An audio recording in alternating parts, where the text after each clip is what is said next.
কোরবানির ঈদের দিন বিড়ালরা কোথায় যায়, কেন দেখা যায় না তাদের, কোথায় গায়েব হয়ে যায় অত্র এলাকার বিড়াল? এছাড়াও পৃথিবীর মধ্যে কোন জাতি বিড়ালকে কোরবানি দিয়ে থাকে? এছাড়াও বিড়াল কিভাবে ভূমিকম্পের আগাম বার্তা বুঝতে পারে এবং তার মালিককে রক্ষা করে? এছাড়াও যারা বিড়াল পালন করে তারা কিভাবে ব্রেইন স্ট্রোকের হাত থেকে বেঁচে যায় তা কি আপনার জানা আছে? এমনকি রাসূলুল্লাহ সাল্লাল্লাহু আলাইহি ওয়াসাল্লাম আজ থেকে 1400 বছর আগে এই বিড়াল সম্পর্কে কি বলে গিয়েছিলেন সেটা কি আপনার জানা আছে?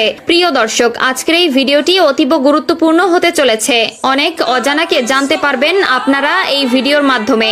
তবে তার আগে যদি আপনি বিড়াল পছন্দ করেন কিংবা আপনার বাসায় বিড়াল থেকে থাকে তবে খুশি মনে কমেন্ট করবেন আলহামদুলিল্লাহ, এবং এই আলহামদুলিল্লাহ বলার কারণটাও এখন আমি ব্যাখ্যা করব।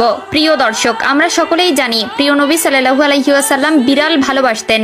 এই বিড়াল সম্পর্কে মহানবী সাল্লাল্লাহু আলাইহি ওয়াসাল্লাম কিছু হাদিস বলে গেছেন আমাদের, যার মধ্যে রাসূলুল্লাহ সাল্লাল্লাহু আলাইহি ওয়াসাল্লাম আবু দাউদ শরীফের 754 নম্বর হাদিসে ও তিরমিজি শরীফের 92তম হাদিসে বলেন, বিড়াল কোনো অপবিত্র প্রাণী নয়, বরং এটি তোমাদের গৃহপালিত প্রাণী। এছাড়াও রাসূলুল্লাহ সাল্লাল্লাহু আলাইহি ওয়াসাল্লাম আমাদেরকে বিড়ালের প্রতি দয়া করা নিয়ে একটি ভয়ানক হাদিস বলে গেছেন, যেটা সহিহ বুখারীর হাদিস নম্বর 3318 এবং সহিহ মুসলিমের হাদিস নম্বর 5717তে বলা হয়েছে, একবার রাসূলুল্লাহ সাল্লাল্লাহু আলাইহি ওয়াসাল্লাম এক মহিলার কথা উল্লেখ করলেন যে একটি বিড়ালকে বন্দী করে রাখায় তার উপর আযাব হয়েছিল, কারণ সে বিড়ালটিকে খেতে দেয়নি এবং মুক্তও করেনি যাতে নিজের খাদ্য সংগ্রহ করতে পারে। এছাড়াও আধুনিক গবেষণায় উঠে এসেছে যারা বিড়াল পালন করে বিড়ালকে ভালোবাসে ব্রেইন স্ট্রোক এবং হার্ট অ্যাটাকের সংখ্যা কমে যায়।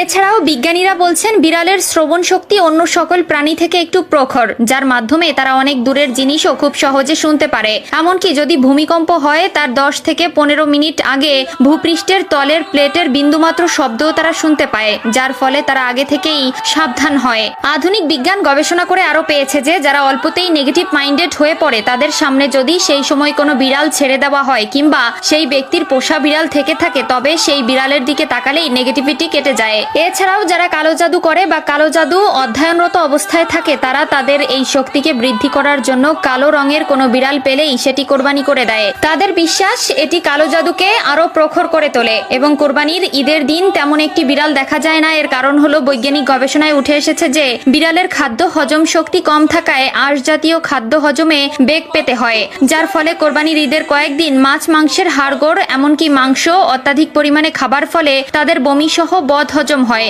এবং তখন তাদের কাঁচা সবুজ ঘাস খাওয়ার প্রয়োজন পড়ে, যার ফলে তারা লোকালয় ছেড়ে নির্জন এলাকায় ঢুকে ঘাস খায় এবং বিশ্রাম নেয়। তাই প্রিয় দর্শক, বিড়ালের এত গুণাগুণ জানার পরেও যদি কেউ বিড়ালকে ঘৃণা করে তবে সে মূর্খ ছাড়া আর কিছু নয়। তাই তাদের বিড়াল পছন্দের বা যাদের বাসায় বিড়াল আছে তারা